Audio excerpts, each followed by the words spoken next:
지금 사실 주택 매수 하시는 분들 대단하신 분들 같아요. 저는 사실 굉장히 긴장을 하고 네. 있거든요. 그것이다. 생각하기도 싫네요. 그러니까 제가 되게 고생한 해 없어가지고. 다 내놔서 더 이상 내놓을 게 없어요. 그리고 서울은 관심 없어요. 여기 분들은 그냥 그 지역에서 잘 살고 계신 분들이야. 그러니까 이제 뭐 단지를 이렇게 막 말해도 되나? 다 말씀하셨어요. 포털 사이트 같은 경우에 만약에 100개가 올라와 있다라고 하면 실제 거래할 수 있는 건 10개?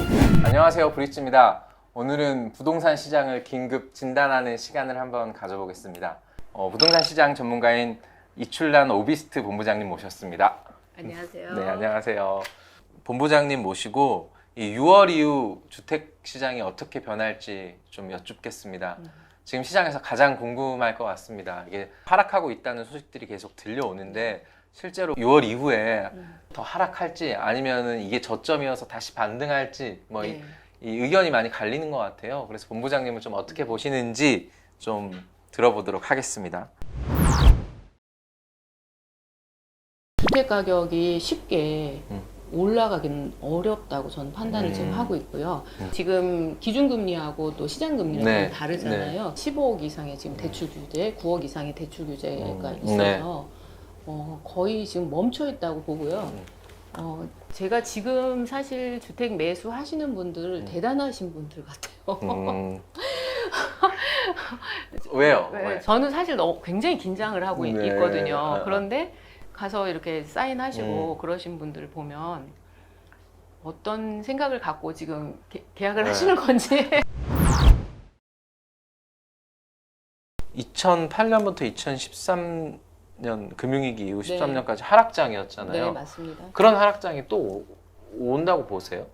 그런 하락장은 좀 어렵지 않을까라고 네, 보시는 네. 거고요. 그러니까 생각하기도 싫네요. 그러니까 제가 되게 고생한 해였어가지고. 그러면은 그러니까 그런 하락이 오기 쉽지 않고, 그러니까 결국 그러면은 그 정도 하락은 아니고 일부 조정을 좀 받는다. 부동산이 그렇게 그때 2008년에서 13년도 정도까지의 그 하락세가 한다면 우리 정부도 힘들어지지 않을까. 지금 이제 저희가 매수하는 사람의 입장이냐, 매도하는 사람의 입장이냐를 봤을 때 15억 이상 주택 시장은 대출 규제를 풀어주지 않는 한은 굉장히 어려운 시장이 될 수밖에 없기 때문에 가격이 더 떨어질 확률이 높습니다. 네, 최근에 언론에서 저도 읽었는데요. 뭐 금매가 소진돼서 가격이 다시 반등하고 있다. 그런데 이제 금매가 소진돼서 다시 가격이 반동하는 거를 제가 막 굉장히 자세히 보지 않아요. 네, 왜냐하면 제 가격 변동은 더 있을 것 같아요. 네, 왜냐하면 지금 15억 이상의 대출 규제를 풀어지지 않으면 강남 시장이 사실은 버티기가 굉장히 어렵습니다. 실제로 지금 음압 뭐 강남의 지금 구축 아파트, 재건축 네, 아파트들은 지금 바닥은 아닐 수 있다. 그렇죠. 더 밑으로 내려갈 가능성이 있다. 네, 그렇습니다. 그렇게 보시는 건가요? 그리고 지금 매수하시는 분들은 오랫동안 그거를 갖고 싶었던 분들인 것 같아요. 30억, 40억대 아파트 말고 네. 15억 초과 뭐 20억 초반의 네, 아파트들 네.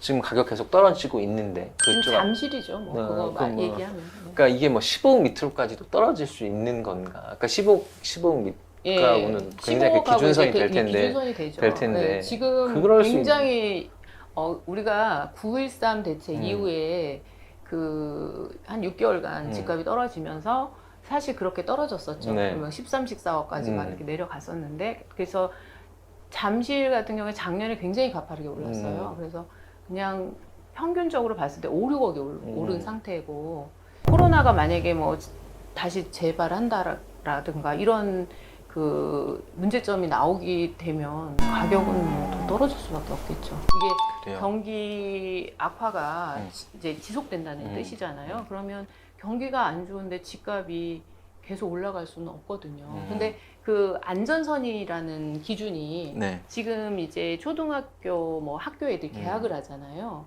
계약을 하고 경과를 봐야지 이게 안전한지 아닌지가 파악이 될 것 같아요. 그래서 지금으로서는 그거를 속단하기 너무 이르다. 예. 그리고 저희가 이제 뭐 내 집 마련, 뭐 투자 이런 걸 다 봤을 때 왜 많은 분들이 이제 바닥에서 사야 된다 뭐 이런 얘기도 하는데 사실 그거는 고수들도 사실 힘들어요. 네. 그래서 어떤 이제 그 잘 하시는 분들이 앞으로 전진 이렇게 하면 네. 그 다음에 한 발짝 늦게 들어가도 사실 손해 보지 않거든요. 네, 근데 네. 지금 현재로서는 안전한 상황은 아니다. 보유세 부담에 의한 매물들은 다 나왔다고 다 보시는 나왔죠. 예. 다 내놔서 더 이상 내놓을 게 없어요. 다 나왔고 이번에 6월 말에 이제 양도세 네. 받고 중과 배제 받는 네, 배제 매물들도 받는. 다 나와 있는 상태죠. 다 나와 있는 네. 거다. 근데 수가 상당히 적습니다. 아, 수가 적다. 네, 수가 적고 어. 지금 가장 저희 이제 강남권에서 제가 뵙고 있는 고객들 중에서 대화를 많이 하는 것이 증여 플랜이에요. 그 저는 강남 부자들이 무슨 생각을 지금 갖고 있는지, 그러니까 보유세 부담이 상당할 텐데 매물 많이 안 나왔거든요. 네. 그럼 무슨 생각하고? 내놔도 매매가 안 되기 때문에 이제 그분들 생각도 지금 내놓는다고 팔리겠냐. 그러니까 그런 분들은 부담하겠다는 건가요? 그렇죠. 네. 그리고 이번에 국회 통과가 안 됐잖아요. 네, 29 네. 국회가 통과가 안 돼가지고 작년 보유세 종부세를 거의 이제 그대로 내겠죠. 근데 사실 그런 부담을 갖고 있는 주택 수는 전체 주택 수에 비교해서는 많지 않죠. 그 세금 부담으로 네. 사실 아직 제가 부동산을 좀 돌아보니까 강남에 이제 집을 가지고 다주택자분들이 아직 세금을 안 맞아봐가지고 안 내봐가지고 작년에 냈잖아요. 그러니까 네. 근데 이제 앞으로 부담이 굉장히 커질 수 있는데 네. 이거를 체감하지 못해서 아직 못 내놓는 분들도 있다 뭐 이렇게 얘기하시는 분도 있더라고요. 실제로 작년에 부모장님 냈기 때문에 체감 다 하고 있어요. 이제 작년에 냈을 때 보통 우리가 내년 되면 한 30%가 늘어날 네, 거다. 그래서 2000 내신 분은 30% 늘어나면은 이제 뭐 더 훨씬 네. 거의 뭐 3천 막 이렇게 내는 거잖아요.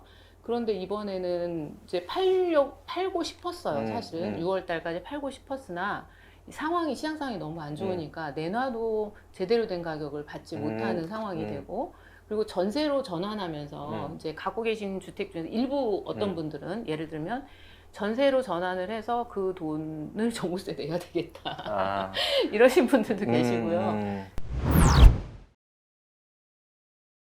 말씀 들어보니 결국 10억 초과 아파트들은 하락 압력은 좀 더 그렇죠. 계속 있을 것 같고 9억 미만 아파트, 9억에서 10억 사이 아파트들은 네. 좀 어떻게 변할지 서울에서 그게 좀 지금 궁금해요. 그래서 지금 계약을 하면서 네. 이 상황을 봐야 된다. 지난번 싱가포르처럼 계약했다가 다시 방학 들어가는 뭐 이런 케이스가 발생이 되면 정말 안 되겠죠. 네. 계약을 하고 지금 경제 활동이 정상화되는 과정들을 보면서 지금 이제 뭐 적자를 계속 어닝 쇼크를 발표를 지금 하고 있잖아요. 네. 근데 그런 것들을 무시할 수 없어요. 왜냐하면 부동산 시장도 굉장히 큰 금액이 들어가는 거고, 그 다음에 매수한 사람이 내가 예를 들어서 어떤 업체를 운영하고 있는데 내가 이걸 살려고 했어요. 그런데 회사에서 써야 되는 돈이 급해. 그러면 못 사는 거잖아요. 네. 그러니까 그런 것들을 다 검토해서 매수를 들어가야 된다고 그렇죠. 하면. 그러면 9억 미만 아파트들은 많이 좀 상승을 해왔는데 규제 이후에 앞으로 계속 그러면 그 아래에 있는 아파트들은 같이 오를까요? 수도권에 지금 가격이 계속 오르는 이유 중에 하나인 것 같아요. 그게 이제 투자금이 작기도 하고, 그 다음에 이제 전체적인 이제 컨디션이 좋고, 최근에 거래 많이 된 곳이 노원이에요. 네. 그러니까 자금이 좀 작고요. 그 다음에 모 아파트 단지를 얘기를 하면 미아에 있는 뭐 아파트 단지가 가장 거래가 많이 됐는데, 그 25평형 같은 경우에 5억대예요. 5억대인데 올해 들어서 거기 아파트 값이 오른 게 아니라 예를 들어서 5억 천에서 5억 3천 사이를 계속 왔다 갔다 하면서 거래가 되었거든요. 그렇게 되면 그게 이제 가격 상승이라고 보기는 좀 어렵죠. 거래가 되면서 이게 이제 우리가 그 상승 곡선을 멀리서 보면은 쭉 우상향하는 걸로 보이는데 가까이 가서 보면 등락을 계속하면서 움직이는 모습을 보고 있잖아요. 그래서 지금 강북의 아파트 단지들 지금 그다음에 그런 것들도 보면은 입지가 굉장히 좋은 곳들은 아니에요. 그러니까 지하철역에서 내려서 버스 한 번 더 타고 들어가야 되는 그런 입지들이 지금 최근에 거래가 많이 되고 있거든요. 그러면 강남 사람들이 충격도 제일 많이 받고 네. 올라가기도 많이 올라가지만 강북 사람들이라고 해서 충격을 안 받는 건 아니거든요. 경기 흐름에 그렇죠. 대한 충격을 굉장히 많이 받아요. 그렇기 때문에 지금 집값은 거의 멈춰 있다고 봐야 되는 거고요. 예, 그리고 앞으로 코로나와 경기 변동, 그러니까 경기의 어닝 쇼크라든가 이런 발표가 나오면서 집값이 더 떨어질 거냐 이런 부분에 대해서는 더 살펴봐야 되는 것이 지금 하락합니다, 상승합니다라고 말하기에는 너무 조금 아직 이르다. 이르죠. 그러니까 네. 수도권 얘기 좀 해볼게요. 그러니까 사실 풍선 효과로 뭐 수원, 용인, 성남, 뭐 화성, 동탄, 뭐 인천, 안산 그냥 이렇게 규제가 이제 퍼져가는데 맞아요. 계속 도미노처럼 이게 올랐다가 네. 지금 상승세가 조금 잦아들었는데 많이 올랐단 말이에요. 수억씩 네. 오르고 더욱, 10억도 네. 오르니까 이 아파트들 지금 사실 하락 압력이 있는 상황에서 더 크게 떨어질 수도 있다는 우려가 있는 것 같아요. 현장을 가보시면 떨어질 우려는 예를 들어서 뭐 남동구의 구월동 같은 경우 인천 뭐 이런 경우에는 현장 가보시면 입지가 좋아요. 네, 입지가 좋아서 그렇게 염려하지 않아도 되는 상황인 거예요. 가보면. 그리고 뭐 동탄 같은 경우에도 이제 가면 학교라든가 뭐 여러 가지 컨디션 다 봤을 때 1동탄하고 2동탄하고 또 많이 차이가 나죠. 그러니까 신축이 어찌됐든 인기가 많고 이런 거 봤을 때 그 지역사회에서 걔가 인정받고 있다는 거예요. 그리고 서울은 관심 없어요. 여기 분들은 그냥 그 지역에서 잘 살고 계신 분들이야. 그래서 뭐 인천 구도심 같은 경우에도 사실은 굉장히 뭐라고 해야 돼, 대기 수요들이 꾸준히 계속 그 지역 분들이 있어요.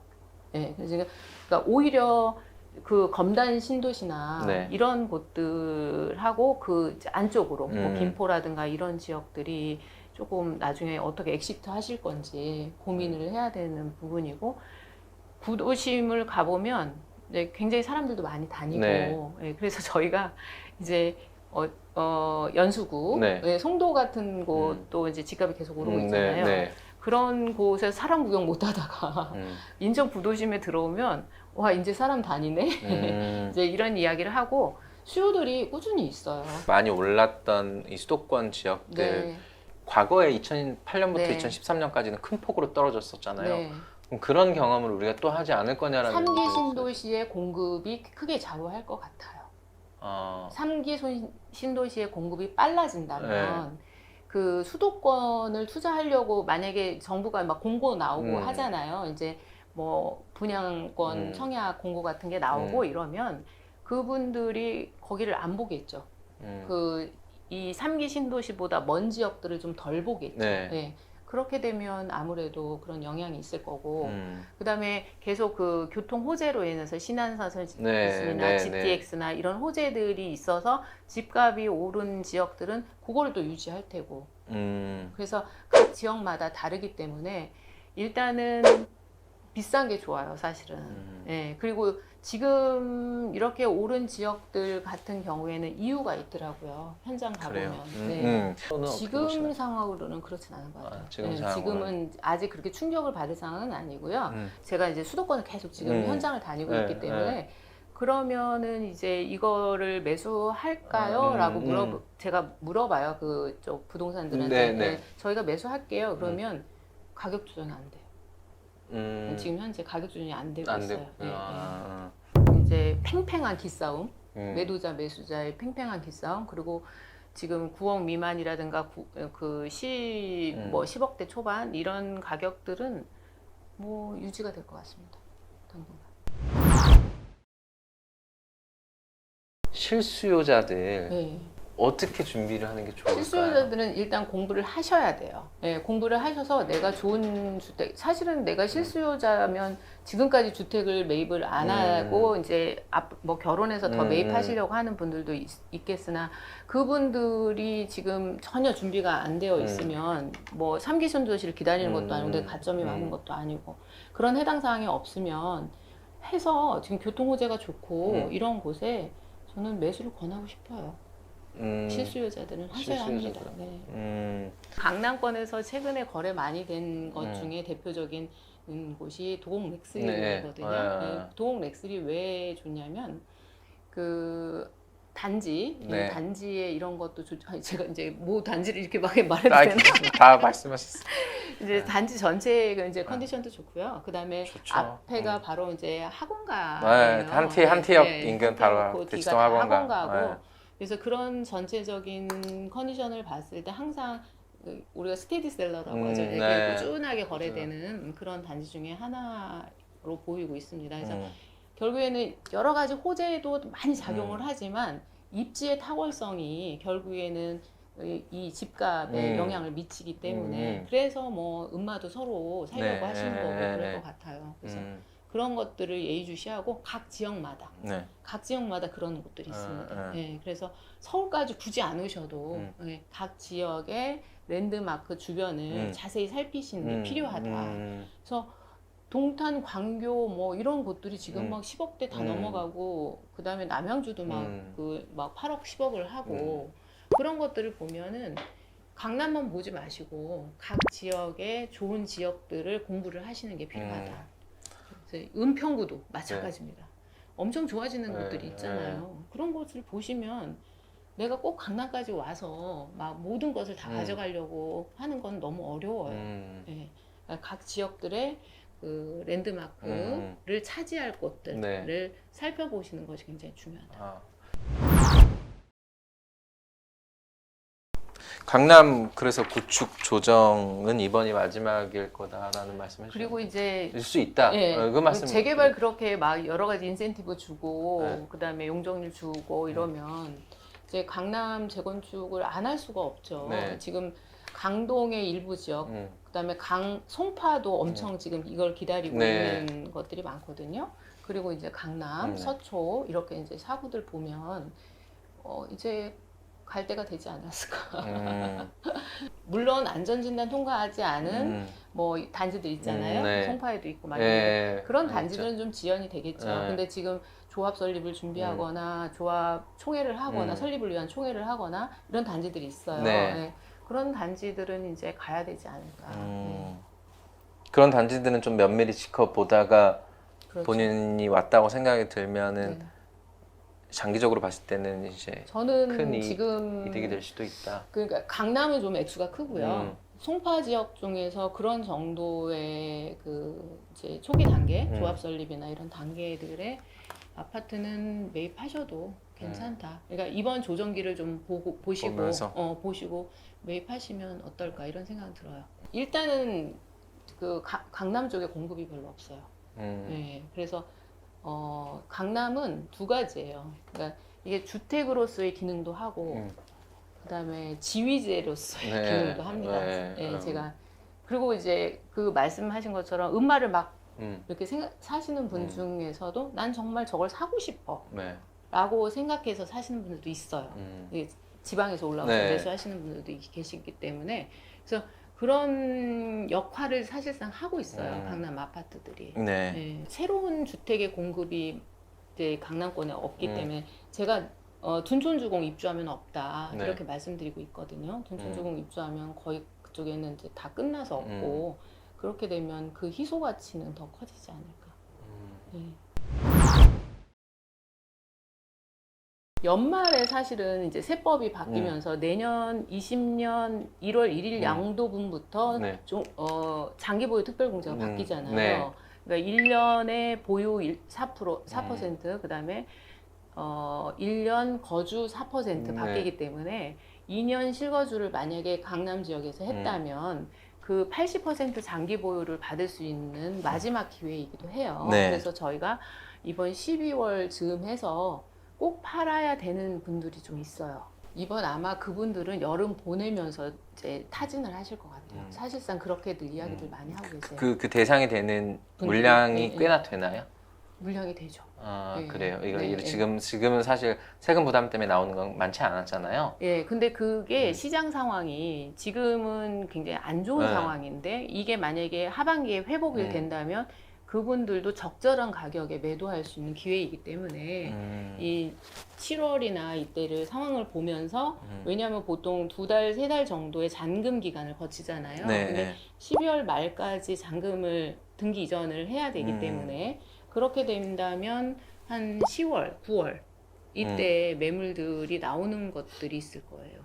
이제 그때부터 나오기 시작하지 않을까. 그러니까 꼭 강남의 주요 아파트. 강남뿐만 아니라 그거는 이제 9억을 초과하는 예, 주택들은 다 해당이 된다고 봐야죠. 더 떨어질지 아니면 이게 저점인데 반등하고 있구나. 뭘 봐야지 그걸 알 수 있어요? 어떻게 저희 같은 경우는 수시로 체크를 해요. 부동산 중개업소나 이게 실제 거래할 수 있는 매물이냐 뭐 이런 걸 계속 여쭤보거든요. 그래서 저희 이제 직원들이 다 그런 일들을 하고 있는데 그렇게 되면 데이터가 저희 사무실에 있잖아요. 그러면 이제 매물이 모 사이트, 포털 사이트 같은 경우에 만약에 100개가 올라와 있다라고 하면 실제 거래할 수 있는 건 10개? 10개고 조건들이 다 다르잖아요. 그러면 그 조건들 다른 자료를 쫙 펴놓고 이 변동상을 계속 봐요. 네, 오늘 이 본부장님 모시고 6월 이후 부동산 시장 전망 말씀 들어봤습니다. 시장 예측하기가 굉장히 힘든 상황이고 거래도 좀 멈춰 있어서 좀 쉽지 않은 것 같은데요. 관찰의 시간이 좀 필요하다 말씀드리고 싶어요. 다음에 또 본부장님 모셔서 또 내년에 또 내년 이후 전망 또 들어볼 수 있도록 하겠습니다. 정말 네, 좋겠네요. 알겠습니다. 감사합니다. 감사합니다. 네.